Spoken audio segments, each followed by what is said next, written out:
har'a jechuudha itittuu dhudde ijoolleen buttaa jira jechuudha itittuu ishee baasaniitu jiru jechuudha. Hiyyuu akkasumas illee hiriyoota isaa faana jechuudha. Ruuttaadhaaf jaarsummaan akka hergamuudhaaf jedhu yookiin immoo akka ergamuudhaaf jedhanii isaan jechuudha. Abaaboo qabatanii, warqii qabatanii, suufii qabatanii, kan biraa immoo abashaa qamisii qabatanii jechuudha. Zaaree ነው አላንካ ዛሬ ነው ani yunan gammadee ruutaan gaafa viidiyoo kana argite maal gammaddiin jedhe isaan kaleessa Abrahaametti jechuudha dhaabbatanii akkamittiidhaanii irra akka shugochaa turan jechuudha Hermeellaa wajjinidha. Kabajatu ishiidha malaa dubartii jabduu dubartii cimtuu ishiin kitaaba yookiin immoo macaafadha. Ishiin namaa fi habdiidha. Wanti baay'een irratti ta'ee waan baay'ee irraan ga'anii har'ayyuu biraa hin hamne isa kanaaf kabajatu malaafi nuti saatii 500 osoo hin taane ruutaan qabeenyaan tilmaamamtu qabeenya holidha ishiin. Kanaafiyyuu hin malaafiidha jaarsummaa dhaqaanuun jedhani. Nagasin gaafadheera ashamaa akkam jirtu hordoftoonni kiyya marti keessaan siniin jechaa maatiin haa ta'uu na jajjabeessaa qimamochee mana madaamii lammii koo qaalii siniin jechaa egaa dargaggoonni buttaa jiraa roottaa faana jirraadhaan biraa namnuudhaan nama waan baay'ee dabarsiteedhaan callibneen dhiisnuudhaan ishiif kabajatu malaadhaan. Isa kana keessatti garuu gaa'ellis diigameera. Gaa'elli ishiis diigameetu jira. Amma immoo haadha mucaatidha. Haa ta'u malee mucaa ishee wajjiniidhaan cidha dhaabbatte yookiin immoo gaa'elatti akka seentu jedhan baazawwee jechuudha. Jaarsummaas miti kan dhaqanii umudiidha kan isaan qabachaa jiranii suufii kireessanii abaaboo sanas yookiin bitanii yookiin kireessanii hin beeku warqii sana yookiin immoo amartii sanas kireessanii abashaa qamisii sanas kireessaniitu ittiidhaan isaan gubuudhaaf gaa'ela ishii warra balleessaa jiran gaa'ela ishii barbadeessaa warra jiran kan akka Abeel kan akka Buraan immoo baay'ee badeetu jira. Deemiitii to'adhu jedhanii natti fakkaate ilaalii jedheetu Abrahaam egaa Finfinnee jira waan ta'eef gara buttaa jiraatti erge fakkaata. Inni achi jira waan ta'eef isaan gubuudhaaf jechuudha malee waan biraa miti jechuudha. Ruutaan waan gootu beetti akka taatus beetti asirratti jechuudha. Garuu karaa isheen adeemaan namaa jirtutu yeroo tokko geessee sammuu ishii akka isaan dhaanii godha jechuudha. Garuu isheen nama dhaamu miti. Baay'ee nama dinqisiifamtudha dhugaa dubbachuudhaaf. Garuu maaliif eetoo kana keessa galti yoo dhiiste maaf dadhabdee haadha mucaati amma fakkeenyaaf mucaa ishee dhiiste fa'eennaa isheen baatu jala garagalanii saraatanyaa harkaa yoo fuudhanii baahanii ani abbaadha balina jalaa jedheen daba yaachisti waan ta'eef jechuudha. Hermeellaan sun Abrahaamillee amma nama tarkaanfatee deemu miti gorsa hiriyaatiin gorsa namittii sanaatiin yoo deemedha jechuudha. Zaaree no abaaboo wayii waan badan jiru maaliidhaan jedhaan mitoota jedhee fi yeroo natti tola. Isa kana saniin jechuun jaaladha. Achi booda buraa fi kiyyaan dhufanii jechuudha kan akka walii kan dhaqanii mana namaa burjaajisan isaanii kan dhaqee gaa'ela jiru kana bukeessa iyyuu isaaniidha dhugaa dubbachuudha. Ani kiyyaa sana ijumaan argasan jibbe dhugaa rabbii. Umtu sanatti hin tolu waan ergama wayii qabu natti fakkaata dhiifa manaa godhaa malee jechuudha. Wanti naasoo bareedaa miti. Achi booda bakka norba ganagaa dhufte mina jedhaniin kaa waamamuu qaba jedhanii magaalaa kana jira waan ta'eef waamamuu qaba argamuu qaba jedhanii wanta ta'eef waamanii jiru jechuudha. Hin dhufe yeroo inni dhufutti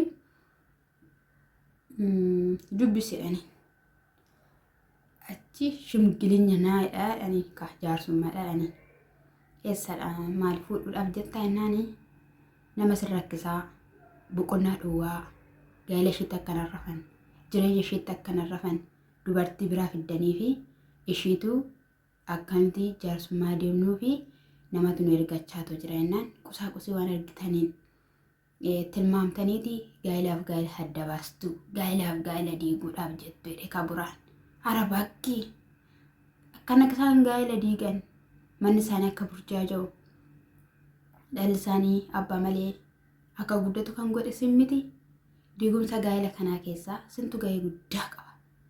Mucaan akka waan qoricha wayii tuqamee fakkaatee Abiraam yeroo duraa sana jechuudha.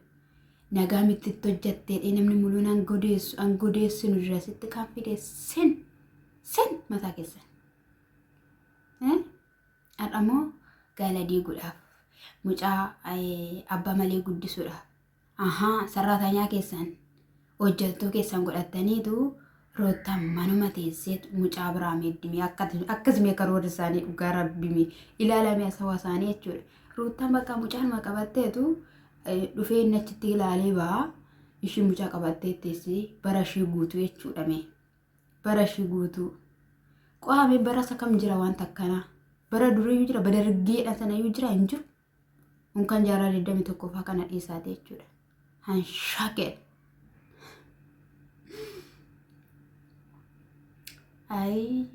baay'ee nama dhiba garuu keessanii haa ta'uyyuu malee egaa as viidiyootuma isaan kokolfaa jiranuu taphachaa jiranuu maal jechaa jiranuu abaaboo kennidhaanii ni jechuudha. Biroo kennii abaabootti kennanii carqisitti kennanii ani nama qusaaqusii waan argee hidhaanii gowwoomfamu miti lafatti darbatee hin adeeme jechuudha. Harkaa butateeti nagaan qabdanii fayyaan qabdanii jechaa ture jechuudha. Kiyyaanis sanum keessa kutanii siniin jechuun jaaladha. Inni biraas immoo ganni eessuma roottaa jechuudha. Roottaa faana dhufaniitu jiru. Roottaanii jechoota baay'ee jedhamaanii jira. Intalli sun jechoota baay'ee jechaanii jirti. Akka barbaadde irratti ta'aa jirti. Kun dhugaa dubbachuuf baay'ee tokko nama gaddisiisa.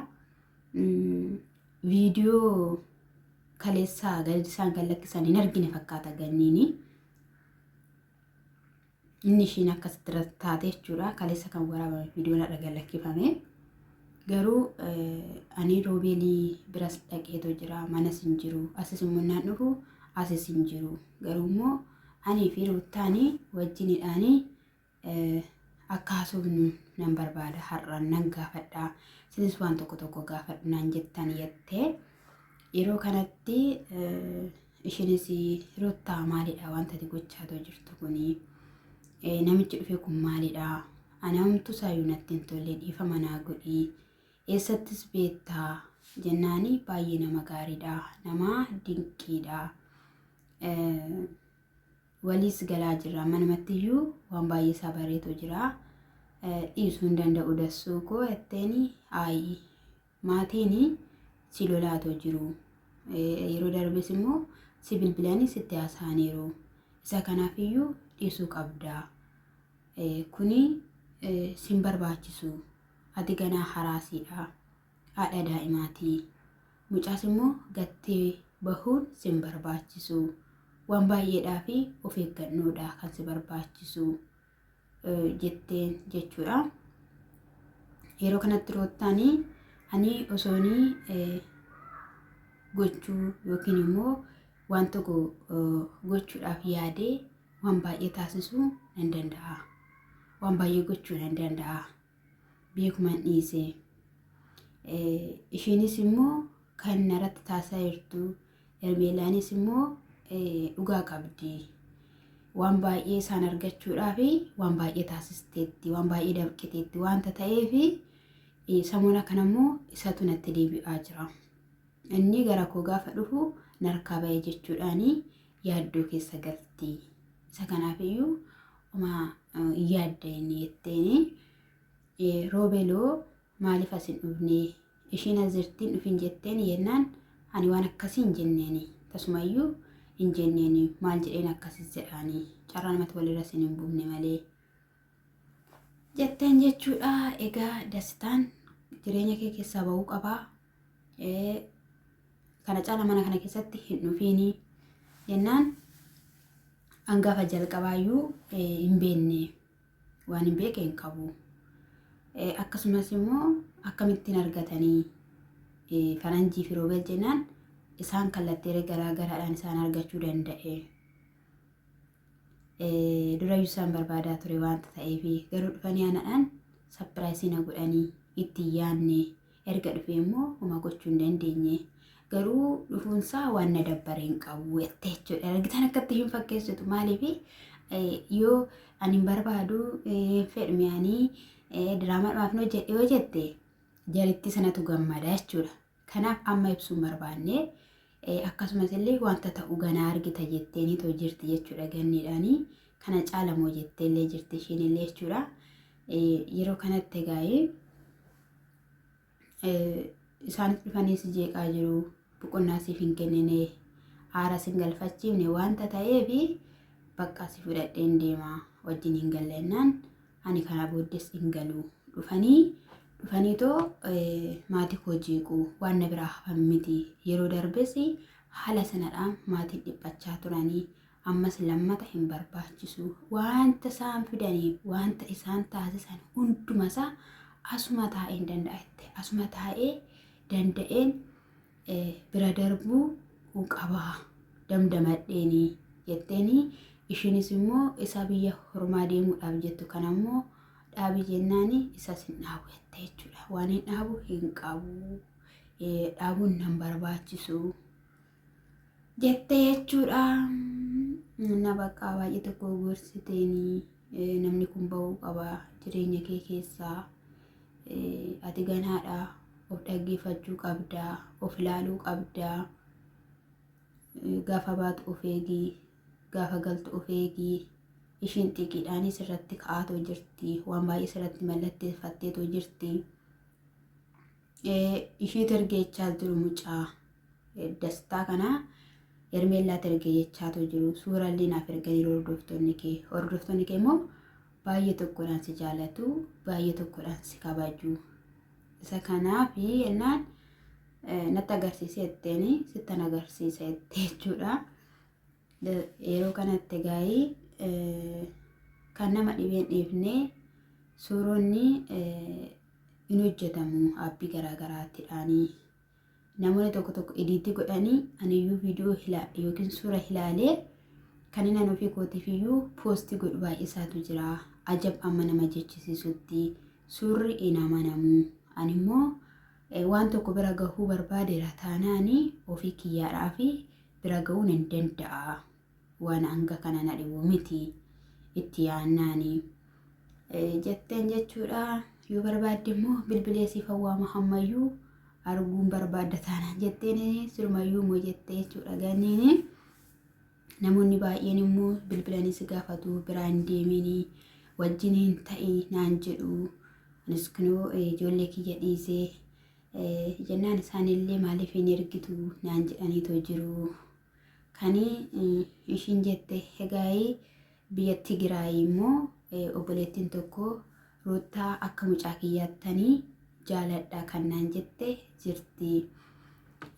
Adaraa kee akka ishiin miidhamtu barbaadu jetteenaan suura ishii naaf haa ergitu walitti akkanaaf bareeni poostii godha yoo fedha ishii ta'e jettee jechuudha. Egaa dubbachuudhaaf namatti tola garuu wanta ta'u hin beeknu. Asumaan illee maatii Abiraamillee galateeffatteetoo jirti kan akka Busiyyee. Ganniin Busiyyee baay'ee jaalatti. Yeroo wayii baadiyyaa yoo deemanii waliin bashannanaa yeroo masqalaa natti fakkaata. Nutotoo atii fi Abiraam waliin beekin dura wal beennaa. Nama gaariidha. Baay'ee nama gorsiti. Sammuun ishii addaadha. Akka nama jabaattidha. Kan ishii yaada namaaf hirtu jetteen jechuudha. Naa yoo barbaaddee siif hin dhufti. Ani garuu yeroo darbee yeroo bareeda waliin dabarsinee jetteen jechuudha. Isa kanaaf isaan galateeffatte eeddullee galateeffatte Efaa Gaashee Abiyyee maal jedhuuni haadha Abiraamillee galateeffatte maatii addaa haadha yookiin immoo abbaa addaa horadheera. Inni kun baay'ee tokko na gammachiisa. Addas wanta citu miti jennaani adda hin citu. Wanti hundumtiyyuu iddootti ni deebi'a jennaani ati immoo gannii waan margite jetteen jechuudha. Egaa ta'u malee isa kana isiniin jechuun jaaladha. Innaa egaa viidiyoon achumatti dhaabbatee waa'een cidhaazii wanta ta'us immoo waliidhaan kan ilaallu ta'a jechuudha. Sharrabraq dhugaa dubbachuudhaa fi hundumti isaayyuu sobaadha. Inni yeroo ittaan jaallatti dhamu sobaa beekaa akkas gootii inni warra buttaa jira akkas godhan sobaadha beekaa akkas godhu. Maalis haa ta'u maali fataayedha isin jechuu jaalannaa. Ruutaan immoo eeggadhu mucaa kee keessattuu heegi bakka abbaan argites waamtetti mul'atiin hin argamiini amma haati haadha mucaati isin jenna.